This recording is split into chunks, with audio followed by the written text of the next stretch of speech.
Hoy es 16 de junio. 16 de junio es el Día Internacional de la Biotecnología.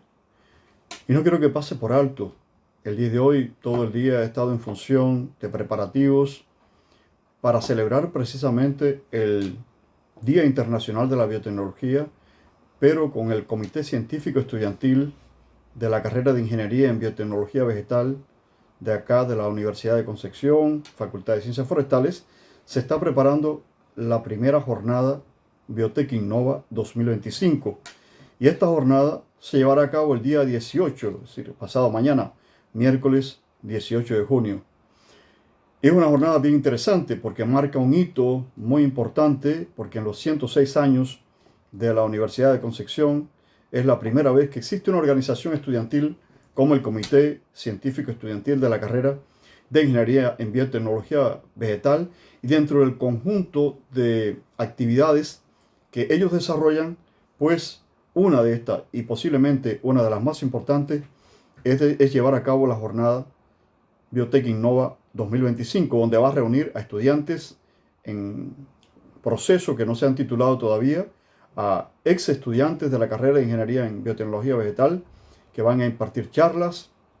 Acá también van a participar empresas importantes que desarrollan parte biotecnológica, productos biotecnológicos, como la empresa Forestal Arauco, Forestal Mininco. Esas empresas van a estar acá presentes también. Tenemos estudiantes invitados de algunos colegios también de la región. Pero bien, yo no quería que pasara este día por alto y le estoy anunciando a este evento que se va a llevar a cabo, se va a desarrollar el miércoles 18, pero al mismo tiempo, bueno, los estoy invitando a que puedan seguir este evento por las diferentes redes sociales, donde el Comité Científico Estudiantil estará divulgando lo que allí acontezca.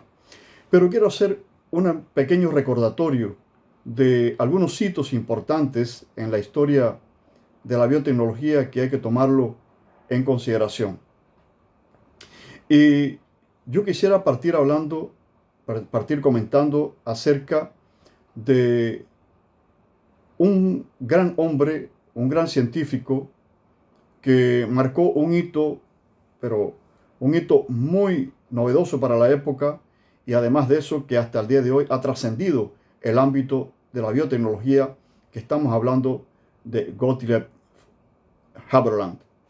Ahora bien, pero si vamos a hablar de Gottlieb Haberland, tenemos que hablar también de que hay algunos orígenes de cuna para que Gottlieb Haberland haya hecho un trabajo tan importante como el que les voy a comentar a continuación. El padre, hay una familia, era una familia en el imperio austrohúngaro, era una familia de mediados del siglo XIX que tenía una inquietud científica siempre muy importante. El padre de Gottlieb Haberland fue el profesor, el agrónomo Friedrich Haberland. Él fue profesor en varias universidades de Viena, de Austria, perdón, y también en el imperio austrohúngaro de ese momento, pues fue profesor de varias universidades. Friedrich Haberland fue quien introdujo la soya en Europa. Había una feria en Viena, una feria muy famosa donde se presentaban numerosas especies, semillas, y él hizo una selección de semillas de soya. Eran 16 especies, y esas especies las repartió entre diferentes productores, y los productores cultivaron esas semillas, obtuvieron soyas, las multiplicaron y se fue desarrollando un trabajo y una masificación de la soya que después trajo como consecuencia que al entregarle a Friedrich Haberland los resultados, pues publicó varios de estos artículos. Bueno, el hijo de Friedrich Haberland era Gottlieb Haberland, que para inicios del siglo XX, especialmente en el año 1902, publicó un artículo muy importante donde daba a conocer la capacidad que tienen las células vegetales de producir, si se aísla una célula vegetal, de producir un individuo idénticamente, genéticamente a ella, y por tanto una célula podía dar origen a una planta completa. Él se había basado no solamente en lo que el padre Friedrich Haberland lo había animado para hacer cosas muy importantes desde el punto de vista de la producción de plantas, sino que también a finales del siglo XIX había un par de científicos que habían teorizado un poco al respecto y él trató de basarse en esas fundamentaciones para producir un medio de cultivo que fuera capaz de aislarse sobre él o en él algunas células, algunos segmentos de tejido y producir plantas completas. Él no lo logró. Él hizo todos los intentos, todos los ensayos que fueron posibles para ese momento, pero él no lo logró. Para ese momento tampoco se conocían los reguladores de crecimiento, las fitohormonas, como se conocen hoy, porque también esos fueron descubrimientos que se hicieron un poco más adelante y que permitieron pues los postulados de Gottlieb Haberland poderlos llevar a cabo. Sin embargo, los fundamentos teóricos de Gottlieb Haberland sobre el cultivo de células y tejidos fue lo que permitió más adelante concretar este proceso de multiplicación de plantas de forma masiva a partir de células y tejidos.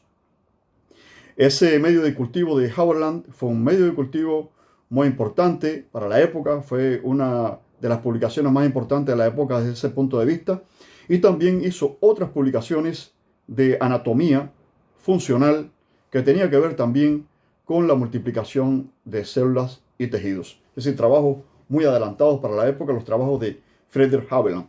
Eso le sirvió a Friedrich Haberland para actualmente ser reconocido como el padre del cultivo de tejidos vegetales.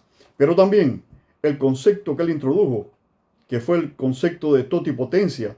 Él dijo que existía una totipotencialidad, hoy conocido como totipotencia, como esa capacidad que tienen algunas células o las células de las plantas de producir una planta completa. Pero esa familia de los Haberland no termina ahí, porque Friedrich Haberland tuvo a este hijo, a Gottlieb Haberland, y Gottlieb Haberland tuvo también un hijo científico, en este caso Leibniz Haberland. Y este Leibniz Haberland fue el pionero en descubrir la píldora anticonceptiva. Es decir, grandes descubridores de experimentos y de resultados que han permanecido en el tiempo y que han sido también la infraestructura científica para construir otros tipos de experimentos y de resultados mucho más avanzados, tanto en la agricultura como en la medicina, en la biología. Bueno, por eso yo hoy día 16 de junio, Día Internacional de la Biotecnología, quiero dedicarle este tiempo a algunos personajes importantes en la historia de la biotecnología que han marcado hitos que son trascendentes. Hablamos de los Haberland, pero tenemos que hablar también de lo que sucedió con un medio de cultivo muy famoso, que prácticamente todos los que trabajan en cultivo de tejido lo reconocen muy bien, que es el medio de Murashige y Skog, de Toshio Murashige y Folk Skog, que tiene alrededor de 85.000 citas, un poco más de 85.000 citas. Fue publicado en el año 1962. En ese momento, Folk Skog era profesor y guía de tesis de Toshio Murashige, de origen japonés. Sus padres se habían asentado en los Estados Unidos, en California, y Toshio, desde muy temprana edad, pues se interesó por el mundo de las plantas y el mundo de la investigación, y tuvo la suerte de, a temprana edad, comenzar a trabajar con Folk Skog. Bueno, entre ellos dos produjeron este medio de cultivo, que es un medio muy famoso, que hasta actualmente se sigue utilizando en la multiplicación masiva de plantas, se sigue utilizando también en la conservación in vitro y también se utiliza en el mejoramiento genética de plantas como uno de los pasos intermedios en ese proceso. Se utilizan ese medio MS de Morashiro Scout, las sales se siguen vendiendo en el mercado y a partir de ese medio se han originado muchos otros medios de cultivo, siempre con la base del medio MS. Ahora, ese medio MS, Morashiro Scout también basaron sus análisis para llegar a este tipo de medio de cultivo en los trabajos, por supuesto, iniciales que había hecho Gottlieb Haberland en el año 1902. Entonces, a estos grandes hombres de ciencia, así como en el año 1953, también los casos de Crick y Watson y Crick, como se le llama normalmente, los apellidos de estos científicos que estudiaron el ADN, hicieron descubrimientos importantes desde ese punto de vista, y eso ha sido lo que ha marcado en lo adelante la biología molecular, los hallazgos que ellos obtuvieron en el descubrimiento de elementos súper importantes y novedosos acerca de la estructura del ADN. Pero no podemos olvidarnos tampoco, si hacemos recordatorios, hay muchos personajes importantes de hombres y mujeres en el ámbito de la biotecnología que han dejado una impronta y que eso no lo podemos olvidar. Hay muchos nombres, no podemos mencionarlo a todos porque la lista es muy grande. Pero sin embargo, aunque no es en la biotecnología de planta, pero yo creo que vale la pena recordar hoy otro nombre, que es Alexander Fleming.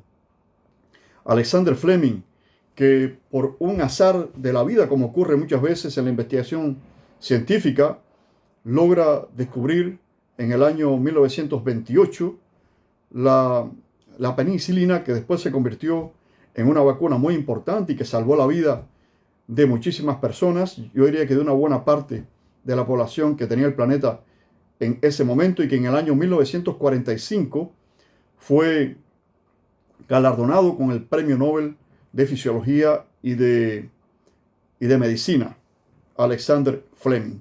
Bueno, en ese sentido han existido una serie de investigadores, una serie de mujeres y hombres que le dedican mucho tiempo a los laboratorios, mucho tiempo a los estudios de campo para convertir a la biotecnología no solamente en una ciencia de presente, sino también en una ciencia de futuro.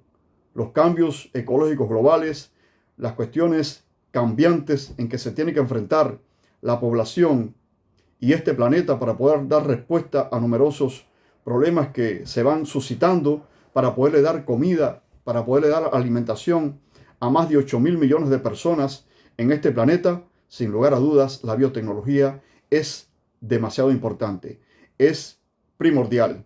Por tanto, llegue a todas aquellas personas que de forma directa o de forma indirecta se dedican o se han dedicado a la biotecnología en cualquiera de sus ramas, pues que le llegue la felicitación y el reconocimiento por el gran trabajo que están haciendo para las generaciones presentes, pero también para las generaciones futuras. Muchas felicidades. Chao.